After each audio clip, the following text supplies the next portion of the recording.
जब भी हम किसी बाजार की कल्पना करते हैं तो हमारे दिमाग में किसी ऐसी जगह की इमेज बनती है जहां बहुत सी दुकानें होंगी या कोई मॉल जहां जाकर आप खरीदारी कर सकते हैं। मगर शेयर बाजार ऐसा बाजार नहीं है। शेयर बाजार में खरीदने और बेचने का काम पूरी तरीके से कंप्यूटर द्वारा ऑटोमेटिक तरीके से होता है। कोई भी शेयर खरीदने या बेचने वाला अपने ब्रोकर के द्वारा एक्सचेंज पर अपना ऑर्डर देता है और पलक झपकते ही पेंडिंग ऑर्डरों के अनुसार ऑटोमेटिकली सौदे का मिलान हो जाता है।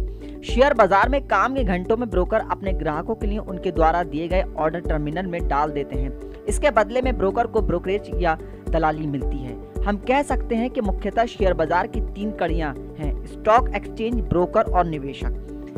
ब्रोकर स्टॉक एक्सचेंज के सदस्य होते हैं और केवल वे ही उस स्टॉक एक्सचेंज में ट्रेडिंग कर सकते हैं। ग्राहक सीधे जाकर शेयर खरीद या बेच नहीं सकते, उन्हें केवल ब्रोकर के जरिए ही जाना पड़ता है। देश में मुख्यतः बीएसई यानी मुंबई स्टॉक एक्सचेंज और एनएसई यानी नेशनल स्टॉक एक्सचेंज हैं जिन पर शेयरों का कारोबार होता है। अधिकतर कंपनियां जिनके शेयर मार्केट में ट्रेंड होते हैं इन दोनों स्टॉक एक्सचेंज पर लिस्टेड हैं, मगर यह भी हो सकता है कि कोई कंपनी इन दोनों में से किसी एक ही एक्सचेंज पर लिस्टेड हो। देश के मुख्यतः सभी बड़े बैंक या उनकी सब्सिडी कंपनियां और अन्य बड़ी वित्तीय कंपनी इन एक्सचेंजों में ब्रोकर के तौर पर काम करती हैं। ग्राहक इन ब्रोकर कंपनियों के पास जाकर अपने डीमैट अकाउंट की जानकारी देकर अपना खाता ब्रोकर के पास खुलवा सकता है।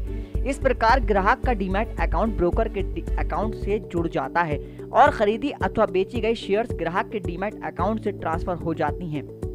इसी प्रकार ग्राहक अपना बैंक खाता भी ब्रोकर के खाते के साथ जोड़ सकता है, जिससे खरीदे अथवा बेचे गए शेयरों की धनराशि ग्राहक के खाते में ट्रांसफर की जाती है। ग्राहक द्वारा खरीदे गए शेयर इलेक्ट्रॉनिक रूप में उसके डीमैट अकाउंट में पड़े रहते हैं। जब भी कोई कंपनी डिविडेंड की घोषणा करती है तो डीमैट अकाउंट से जुड़े बैंक खाते में डिविडेंड की राशि पहुंच जाती है। इसी प्रकार यदि कंपनी बोनस शेयरों की घोषणा करती है तो बोनस शेयर भी शेयर होल्डर के डीमैट अकाउंट में पहुंच जाते हैं। ग्राहक जब शेयर बेचता है तो उसे भी डीमैट अकाउंट से वे शेयर ट्रांसफर हो जाता है। शेयरों में कारोबार करने के लिए एक निवेशक के पास डीमैट अकाउंट, ब्रोकर के पास ट्रेडिंग अकाउंट और उससे जुड़ा एक बैंक खाता होना जरूरी है। कई बैंक इसके लिए 3-in-1 खाता खोलने की सुविधा भी देते हैं। अधिकतर ब्रोकर हाउस आपको ऑनलाइन शेयर ट्रेडिंग की सुविधा भी प्रदान करते हैं। इसके अलावा आप फोन करके भी अपने ऑर्डर दे सकते हैं। लेकिन ये सब करने के बावजूद आपके लिए जरूरी है कि आप इन सब मामलों में सावधानी बरतें और बहुत ही सुनिश्चित के साथ इसका जो है पालन करें। नेक्स्ट 9 न्यूज रूम से काशिफ की रिपोर्ट।